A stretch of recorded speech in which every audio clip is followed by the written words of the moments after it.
ಅರೆ ಕಡಿಮೆ ಹಾಕು ಆದ್ರೆ ಅಸಲಿ ಹಾಕು. MDH ಕಾಶ್ಮೀರಿ ಕೆಂಪು ಮೆಣಸಿನ ಪೌಡರ್. ಅಹಮದಾಬಾದ್ ಘಟನೆಗೆ ಸಂಬಂಧಪಟ್ಟಂಗೆ ವೈದ್ಯರಿಂದ 6 ಮೃತದೇಹಗಳನ್ನ ಹಸ್ತಾಂತರಿಸಲಾಗಿದೆ. ಸಿವಿಲ್ ಆಸ್ಪತ್ರೆ ವೈದ್ಯರಿಂದ ಮೃತದೇಹ ಹಸ್ತಾಂತರ 6 ಮಂದಿದು ಗುರುತು ಪತ್ತೆಯಾಗಿದೆ. ಎಷ್ಟರ ಮಟ್ಟಿಗೆ ಕೆಲವೊಂದು ಸುಟ್ಟು ಕರಕಲಾಗಿವೆ ಅಂತಂದ್ರೆ ನೋಡ್ಲಿಕ್ಕೆ ಸಾಧ್ಯವಿಲ್ಲ. ಅಂತೂ ಇಂದು ಡಾಕ್ಟರ್ಗಳು 6 ಮೃತದೇಹಗಳನ್ನ ಹಸ್ತಾಂತರಿಸಿದ್ದಾರೆ. 188 ಮೃತದೇಹಗಳ DNA ಪರೀಕ್ಷೆ ಮುಕ್ತಾಯವಾಗಿದೆ. DNA ಪರೀಕ್ಷೆ ಅವ್ರದ್ದು ಮುಕ್ತಾಯ ಆಗಿರ್ಬೋದು, ಇನ್ನು ಕುಟುಂಬದ ಅವ್ರ ಜೊತೆಗೆ ಹೋಲಿಕೆ ಆಗಬೇಕಲ್ಲ, ಕುಟುಂಬದ ಸದಸ್ಯರ ಜೊತೆಗೆ. ಹೀಗಾಗೇನು ಅಂತಂದರೆ ಮುಂದಿನ 7 ದಿನ ಕುಟುಂಬದವರ ಮಾದರಿಯನ್ನು ಸಂಗ್ರಹಿಸಲಾಗುತ್ತೆ. ಅವ್ರದ್ದು DNA ಪರೀಕ್ಷೆ ಮಾಡ್ತಾರೆ, ಅದಕ್ಕೆ ಇದಕ್ಕೆ ಕಂಪೇರ್ ಮಾಡ್ತಾರೆ. ಅದಾದ ಮೇಲೆ ದೇಹದ ಹಸ್ತಾಂತರ. ಎಂಥ ಸ್ಥಿತಿ ನೋಡಿ. ಬನ್ನಿ, ಸಿವಿಲ್ ಆಸ್ಪತ್ರೆಯ ಮುಂಭಾಗದಲ್ಲಿ ನಮ್ಮ ಪ್ರತಿನಿಧಿ ಹರೀಶ್ ನಮ್ಮೊಂದಿಗೆ ಈಗ ನೇರ ಸಂಪರ್ಕದಲ್ಲಿದ್ದಾರೆ. ಹರೀಶ್, ಭಾಳ ಗಮನಿಸಬೇಕಾದಂಥ ಸಂಗತಿ ಒಂದು ಕಡೆಗೇನು ಅಂದರೆ ಯಾರ್ಯಾರ ಮೃತದೇಹ ಪತ್ತೆಯಾಗಿದೆ ಅಂದರೆ ಗುರುತು ಪತ್ತೆಯಾದಂಥವ್ರದ್ದು 6 ಮಂದಿಯ ಮೃತದೇಹವನ್ನು ಹಸ್ತಾಂತರಿಸಲಾಗಿದೆ. ಅದು ಒಂದು ಕಡೆಗೆ. ಇನ್ನೊಂದು ಕಡೆಗೆ ಏನು ಅಂದರೆ 188 ಮೃತದೇಹಗಳ DNA ಪರೀಕ್ಷೆ ಅದು ಅಂತ್ಯವಾಗಿದೆ. ಆದರೆ ಈ ಕುಟುಂಬದವರ ಜೊತೆಗೆ ಅದು ಕಂಪೇರ್ ಆಗಬೇಕಲ್ಲ, ಹೀಗಾಗಿ ಮುಂದಿನ 7 ದಿನ ಕುಟುಂಬದವರ ಆ ವಿವರಗಳನ್ನು ಕೂಡ ಸಂಗ್ರಹಿಸಲಾಗುತ್ತೆ, ಕುಟುಂಬದವರ ಮಾದರಿಯನ್ನು ಕೂಡ ಸಂಗ್ರಹಿಸಲಾಗುತ್ತೆ.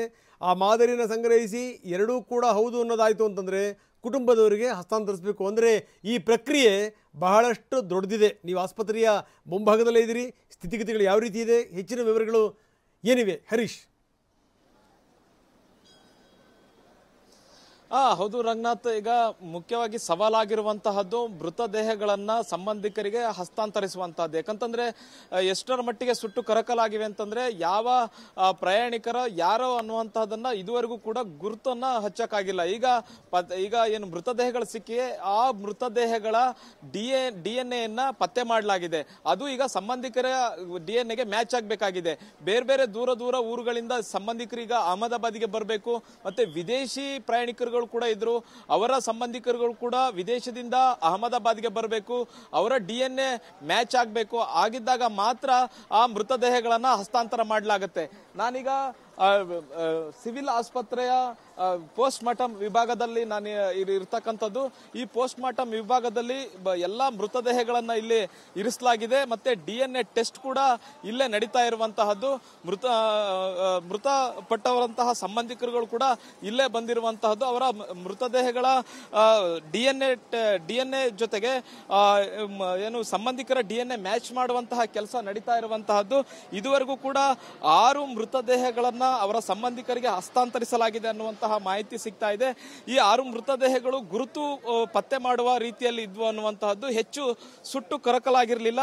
ಅಂತಹ ಮೃತದೇಹಗಳನ್ನ ಈಗ ಸಂಬಂಧಿಕರಿಗೆ ಹಸ್ತಾಂತರವನ್ನ ಮಾಡಿದ್ದಾರೆ. ಇದುವರೆಗೆ ಒಟ್ಟು 6 ಮೃತದೇಹಗಳನ್ನು ಹಸ್ತಾಂತರ ಮಾಡಲಾಗಿದೆ ಅನ್ನುವಂತಹ ಮಾಹಿತಿ ಸಿಗ್ತಾ ಇರುವಂತಹದ್ದು. ಇನ್ನು 180ಕ್ಕೂ ಹೆಚ್ಚು ಮೃತದೇಹಗಳ DNA ಪರೀಕ್ಷೆಯನ್ನ ಮಾಡಲಾಗಿದೆ, ಸ್ಯಾಂಪಲ್ಸ್ ಅನ್ನ ತೆಗೆದುಕೊಳ್ಳಲಾಗಿದೆ. ಆ DNA ಸ್ಯಾಂಪಲ್ಸ್ ಜೊತೆಗೆ ಅವರ ಸಂಬಂಧಿಕರ DNA ಸ್ಯಾಂಪಲ್ಸ್ ಕೂಡ ಮ್ಯಾಚ್ ಆಗಬೇಕು. ಮ್ಯಾಚ್ ಆದಂತ ಸಂದರ್ಭದಲ್ಲಿ ಆ ಮೃತದೇಹಗಳನ್ನ ಆ ಸಂಬಂಧಿಕರಿಗೆ ಹಸ್ತಾಂತರವನ್ನ ಮಾಡ್ತಾರೆ. ಆ ಕೆಲಸ ಕೂಡ ನಡೀತಾ ಇರುವಂತಹದ್ದು. ಇವತ್ತು ಬೆಳಿಗ್ಗೆ ಪ್ರಧಾನಿ ನರೇಂದ್ರ ಮೋದಿ ಅವರು ಇದೇ ಸಿವಿಲ್ ಆಸ್ಪತ್ರೆಗೆ ಭೇಟಿಯನ್ನ ಕೊಟ್ಟಿದ್ರು. ಗಾಯಾಳುಗಳನ್ನ ಭೇಟಿಯಾದ್ರು, ಗಾಯಾಳುಗಳ ಜೊತೆ ಮಾತುಕತೆ ನಡೆಸಿದ್ರು, ವೈದ್ಯರ ಜೊತೆ ಮಾತುಕತೆಯನ್ನು ಕೂಡ ನಡೆಸಿದ್ರು. ವೈದ್ಯರಿಗೆ ಒಂದು ಸೂಚನೆಯನ್ನ ಕೂಡ ಕೊಟ್ಟಿದ್ದಾರೆ. ಆದಷ್ಟು ಬೇಗ ಮೃತದೇಹಗಳ DNA ಸಂಬಂಧಿಕರ DNA ಜೊತೆ ಮ್ಯಾಚ್ ಮಾಡಿ ಅವರ ಮೃತದೇಹಗಳನ್ನ ಸಂಬಂಧಿಕರಿಗೆ ಹಸ್ತಾಂತರವನ್ನ ಮಾಡಬೇಕು. ಈ ಕೆಲಸ ಬೇಗ ಆಗಬೇಕು ಅನ್ನುವಂತಹ ಸೂಚನೆಯನ್ನ ಕೂಡ ಕೊಟ್ಟಿದ್ದಾರೆ. ಮತ್ತೆ ಗಾಯಾಳುಗಳಿಗೆ ಹೆಚ್ಚಿನ ಚಿಕಿತ್ಸೆ ಏನಾದ್ರೂ ಬೇಕಾದ್ರೆ ಅಹಮದಾಬಾದ್ನಿಂದ ಬೇರೆ ಕಡೆ ಎಲ್ಲಾದ್ರೂ ಹೆಚ್ಚಿನ ಚಿಕಿತ್ಸೆಗೆ ಅವಕಾಶ ಇತ್ತು ಅಂತಂದ್ರೆ, ಅಗತ್ಯ ಇತ್ತು ಅಂತಂದ್ರೆ ಅವ್ರನ್ನ ಕೂಡಲೇ ಸ್ಥಳಾಂತರವನ್ನ ಮಾಡಬೇಕು ಅನ್ನುವಂತಹ ಸೂಚನೆಯನ್ನು ಕೂಡ ಕೊಟ್ಟಿದ್ದಾರೆ. ಈ ಹಿನ್ನೆಲೆಯಲ್ಲಿಯೇ DNA ಪರೀಕ್ಷೆ ನಿರಂತರವಾಗಿ ನಡೀತಾ ಇರುವಂತಹದ್ದು. 180ಕ್ಕೂ ಹೆಚ್ಚು ಮೃತದೇಹಗಳ ಸ್ಯಾಂಪಲ್ಸ್ ಅನ್ನ ಈಗ ಕಲೆಕ್ಟ್ ಮಾಡಲಾಗಿದೆ. ಆ ಸ್ಯಾಂಪಲ್ಸ್ ಅನ್ನ ಆ ಕುಟುಂಬಸ್ಥರಿಗೆ ಮ್ಯಾಚ್ ಮಾಡುವಂತ ಕೆಲಸ ಕೂಡ ನಡೀತಾ ಇರುವಂತಹದ್ದು. ಒಂದು ಕಡೆ ಏನು ವಿಮಾನ ಪತನ ಏನಾಗಿದೆ, ವಿಮಾನ ಪತನ ಆದಂತಹ ಜಾಗ ಏನಿದೆ, ವಿಮಾನ ಪತನ ಆದಂತಹ ಜಾಗದ ಪ್ಲೇಸ್ ನಲ್ಲಿ ಇನ್ನೂ ಕೂಡ ವಿಮಾನದ ಅವಶೇಷಗಳನ್ನ ತೆಗೆದು ಹಾಕುವಂತ ಕೆಲಸ ನಡೀತಾ ಇದೆ. ಇನ್ನು ಮುಖ್ಯವಾಗಿ ಇಲ್ಲಿ ಆಸ್ಪತ್ರೆ ಬಳಿ ಕುಟುಂಬಸ್ಥರ ಆಕ್ರಂದನ ಮುಗಿಲು ಮುಟ್ಟಿರುವಂತಹದ್ದು, ಮತ್ತೆ ಅವರಿಗೆ ಮೃತದೇಹಗಳನ್ನು ಹಸ್ತಾಂತರ ಮಾಡುವಂತಹ ಕೆಲಸ ಕೂಡ ನಡೀತಾ ಇದೆ. ಬಹುಮುಖ್ಯವಾಗಿ ಇದುವರೆಗೆ 6 ಮೃತದೇಹಗಳ ಹಸ್ತಾಂತರ ಆಗಿರುವಂತಹದ್ದು. ಇನ್ನು ಆದಷ್ಟು ಬೇಗ ಎಲ್ಲಾ ಮೃತದೇಹಗಳನ್ನು ಆದಷ್ಟು ಬೇಗ ಹಸ್ತಾಂತರ ಮಾಡಬೇಕು ಅನ್ನುವಂತ ನಿಟ್ಟಿನಲ್ಲಿ ಪ್ರಧಾನಿ ನರೇಂದ್ರ ಮೋದಿ ಸೂಚನೆಯನ್ನು ಕೊಟ್ಟಿದ್ದಾರೆ. ಅದೇ ರೀತಿಯಾಗಿ ಅಹಮದಾಬಾದ್ನ ಸಿವಿಲ್ ಆಸ್ಪತ್ರೆಯ ವೈದ್ಯಾಧಿಕಾರಿಗಳು ನಿರಂತರವಾಗಿ ಈ ಕೆಲಸವನ್ನ ಮಾಡ್ತಾ ಇರುವಂತಹದ್ದು. ರಂಗನಾಥ್, ಧನ್ಯವಾದ ತಮ್ಮೆಲ್ಲ ಮಾಹಿತಿಗೆ. MDH ನ ಕಿಚನ್ ಅಲ್ಲಿದ್ರೆ ನಾವು ಎಲ್ಲವನ್ನು ಮಾಡಬಹುದು. ಬೆಂಗನ್ ಕಾ ಬರ್ತಾ, ಆಲೂ ಗೋಬಿ, ಬಿಂಡಿ ಮಸಾಲಾ, ಇನ್ನೂ ಬಹಳಷ್ಟು.